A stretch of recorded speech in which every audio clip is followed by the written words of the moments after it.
আমার নাম মোহাম্মদ মিথুন খান। আমার বাড়ি টাঙ্গাইল কালিয়াচি সাতচাঙ্গা। আমার মূলত এই রাশিয়াতে একটি কোম্পানিতে কাজের জন্য আনা হয়েছে।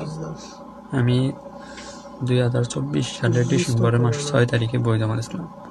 সেটা হইতে 2026 সালে জানুয়ারি 29 তারিখে আমি রাশিয়ায় আসি। ভালো কথা, আমার মূলত বলা হয়েছিল যে সময় আমি ইন্টারভিউ দিই, সে সময় আমার বলা হয়েছিল $800 বেতন।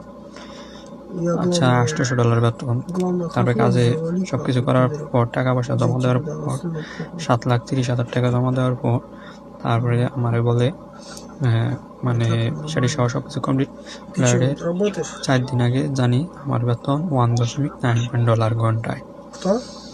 তাও মানছি, কাজ করার পরে সই রাখছি 80,000 টাকা, মাত্র 80,000 টাকা রাশিয়া। এরকম একটা কাগজে সই রাখছি, অনেক কাগজে সই রাখছে, সবগুলি করা যায় নাই। তারপরে ভিডিও রাখছি 2 মাসের মধ্যে আমরা রাশিয়াতে আইছি, তারপরে স্বেচ্ছায় আইছি, বিভিন্ন ধরনের ভিডিও রাখছি। রাখার পরে তারপরে আমি যখন রাশিয়াতে এলাম, তারপরে আমার ওই জায়গায় আমার কোনো পোশাক, বাংলাদেশ থেকে আনা কোনো কাপড় চোপড়, বাংলাদেশ থেকে আনা কোনো ওষুধ, কোনো খাবার, কোনো কিছুই না। ওই জায়গায় কাশতে আমার গলাটা রক্ত বেরিয়েছে। তখন আমি যে আমাদের যে সুপারভাইজার, ওরে বললাম, তাহলে এই জায়গায় তো খুব খারাপ অবস্থা, তাহলে আমাদের কাজ চেঞ্জ করে দিই। সুপারভাইজারের নাম ফয়জুল কবির, এখন যে বর্তমানে রয়েছে ওর নাম বিশ্বজিৎ। ফয়জুল কবির সুপারভাইজার। ওরে বললো, চেঞ্জ করে দিচ্ছি তোমাকে, আমি হলো এই জায়গা থেকে তো বাইরে যাবো না, তুমি মূলত বলবে তোমার সেনাবাহিনীর মাধ্যমে বাই করতে হবে। উনি অনেকভাবে বলছে, বলার পরে বাইরে বাই করলো।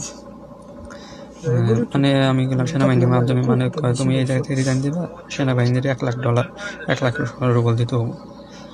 আচ্ছা, কাজ যদি চেঞ্জ করে ভালো জায়গায় দিতে পারেন তাহলে $1,00,000 দিব, মানে 1 লাখ।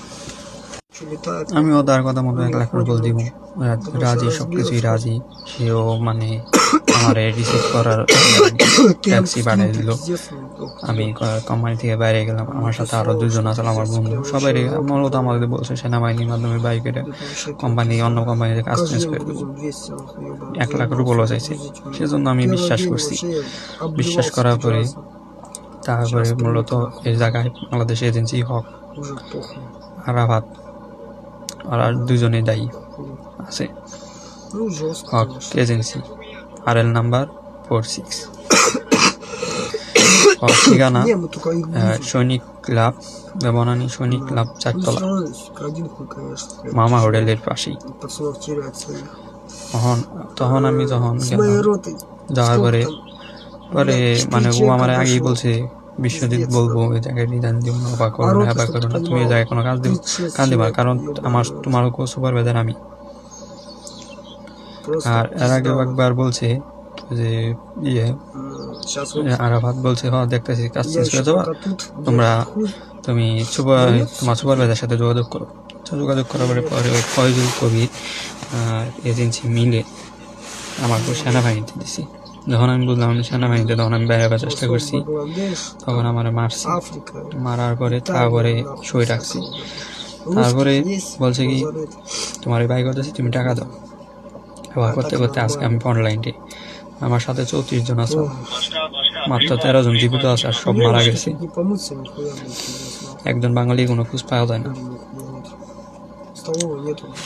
এমনকি আজকে যে আমি কথা বলতেছি, আজকেও 3 জন ওই জায়গা থেকে, আমার জানা মতে ওই জায়গা থেকে 13-14 জন লোক এই জায়গা বাড়াইছে। এইভাবে আমার জানা মতে, আমি এটার বিচার চাই। আমি রাশিয়া চাইছিলাম কাজের জন্য, আমার কেন এই জায়গায় ঢোকার মাধ্যমে দিল? ও দিছে, কারণ আছে। একটা লোক দিলে ভাড়া 5,80,000 করে দেয়, সেই কারণে আমি এই এজেন্সির বিচার চাই। এজেন্সি 14 ঘন্টা ডিউটি করাইছে, কোম্পানিতে 11 ঘন্টা ডিউটি দিছে, সবকিছুই। এজেন্সি অনেক খারাপ। এটার বিচার আপনাদের কাছে চাই। আমি জানি আগামীকাল বাঁচবো না, ফরলাইনটা আমি ডাইরেক্ট ফন্টে প্রতি 5 মিনিটের মধ্যে 3-4টা করে ড্রোন আসে প্রায় আডিলার। এটাই আমার শেষ কথা। আমি এজেন্সির বিচার চাই। এজেন্সি আমার বলছে ও ইচ্ছা করলে বাই করতে পারে, কোনো কিছুই করতেছে না।